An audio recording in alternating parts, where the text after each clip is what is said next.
को आज फिर हम बहुत ही मज़ेदार सवाल लेकर के आए हैं और सवाल आपके समझ में आएगा, समझ ही जाएंगे क्योंकि आप बहुत सारे लोग चित्र देख करके समझ गए होंगे कि सवाल में पूछा क्या गया है, क्योंकि उनका अभ्यास बहुत ज़्यादा हो जाता है। जो लोग बहुत ज़्यादा अभ्यास करते हैं, पढ़ने का अभ्यास करते हैं, वो तुरंत चित्र को देखते ही समझ जाएंगे कि सवाल में क्या चीज़ पूछी जा रही है।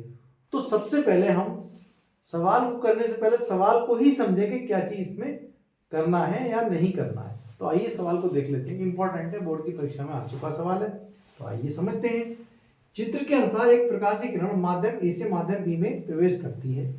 तो चित्र को देखकर बताना है कि कौन सा माध्यम अधिक सघन है। तो ये सघन ज्यादा है, ये सघन ज्यादा। तो सघन को लोग जान रहे होंगे सघन क्या है, और फिर विरल को भी तो जान रहे होंगे कि विरल क्या है।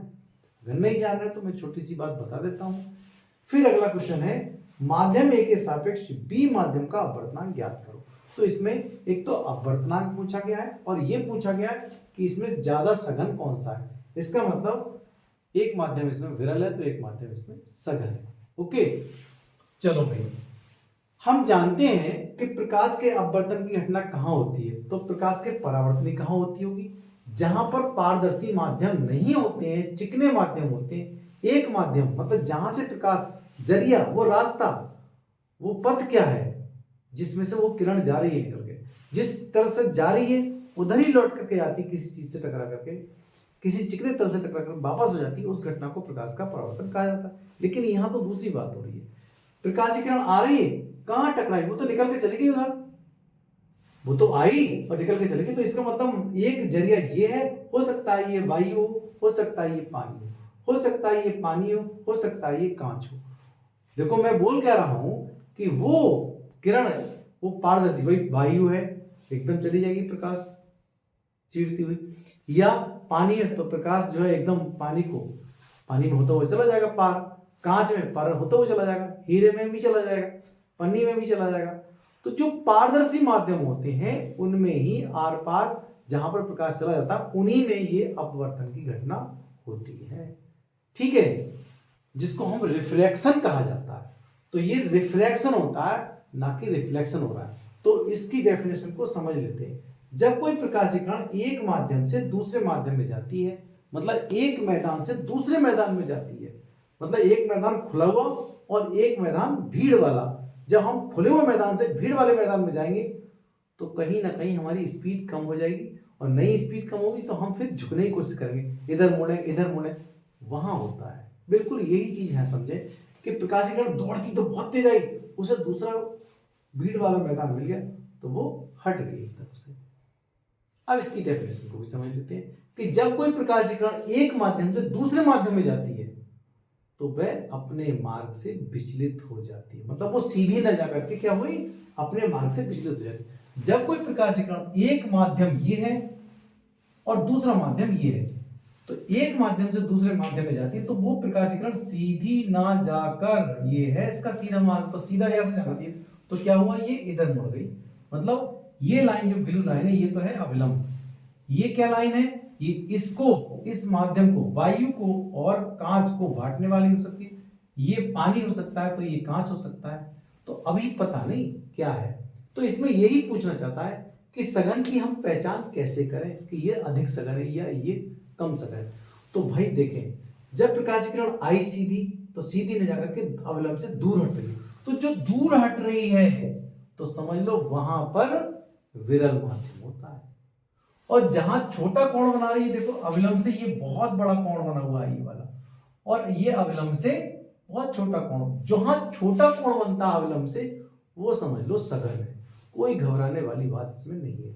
और जो अविलंब से ये कोण हो, देखो बड़ा बना हुआ है, ये अविलंब से कोण नहीं है, ध्यान रखें, ये अविलंब से कोण नहीं है, ये तो भाई उस लेयर से कोण है जो दोनों को विभाजित कर रही है, यहां से कोण है नहीं। अगर हम इस कोण को निकालना चाहें तो आपको पता चल गया, तो जो दूर भाग रही है बड़ा कोण है वही है विरल, रेयर, और ये कौन सा, डेंसर, मतलब जो छोटा सा कोण बना हुआ है अविलंब और इसके बीच में आपतित किरण। तो आपतित किरण में और अविलंब में, अविलंब के बीच में कोण है ये आई, और ये कौन सा कोण है, यहां से लेके यहां तक, इसका नाम है आर। यहां से है, यहां से, यहां से, यहां से, यहां से, देखिए ये तो ये बड़ा कोण है, दिखाई दे रहा है, और नहीं तो निकाल के देख लेते हैं। देखो भाई, ये पूरा यहां से लेके यहां तक कैसा है, और यहां से लेके यहां तक है, पता चल जाएगा आपको। देखो ये आई कोण है, कोण आई, आपतन कोण कहते हैं आई।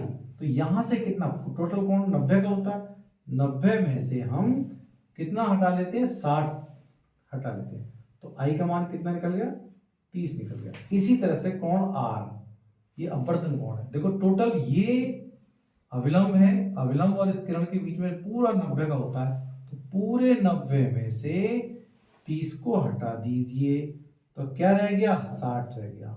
अब खुद ही समझ में आ रहा है कि जो प्रकाश की किरण गई है तो बड़ा कोण है, तो बड़ा कोण जहां हट गई वही विरल माध्यम। तो इसका मतलब माध्यम ए कौन सा हो गया भाई,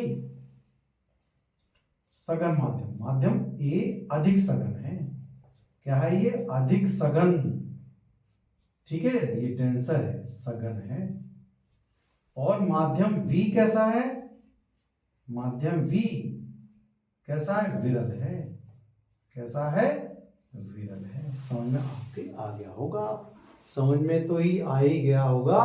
तो ये वाला क्वेश्चन तो आपका माध्यम ए अधिक सघन है, ये तो बात हो गई पूरी। और माध्यम ए के सापेक्ष बी माध्यम का अपवर्तनांक, तो अपवर्तनांक का सूत्र हम जानते हैं, क्या होता है भाई, देखो यही सवाल नहीं है, आप छोटे छोटे सवालों को आप इसी तरह से कर सकते हैं। अपवर्तनांक एन बराबर क्या होता है, ये होता है साइन आई बटे साइन आर।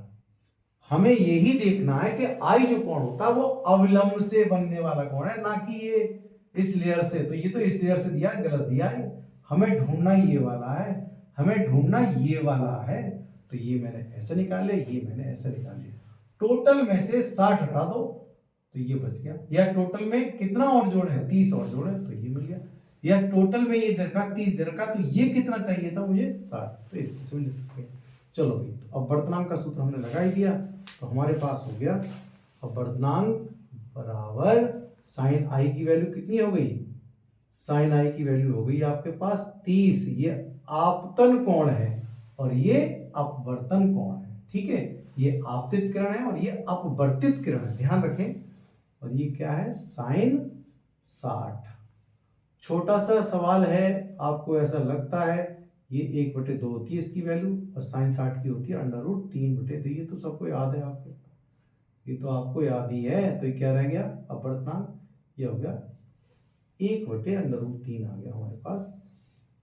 क्या, माध्यम V का अपवर्तनांक किसके सापेक्ष, A के सापेक्ष, इसके सापेक्ष V का अपवर्तनांक 1/√3 निकल चुका है। छोटे छोटे सवाल हैं, फिर भी कोई बात नहीं आती है, या फिर बताएं कि कौन सा सवाल मैं और आपको बताऊं अच्छे से, ठीक है। Thank you, have a nice day.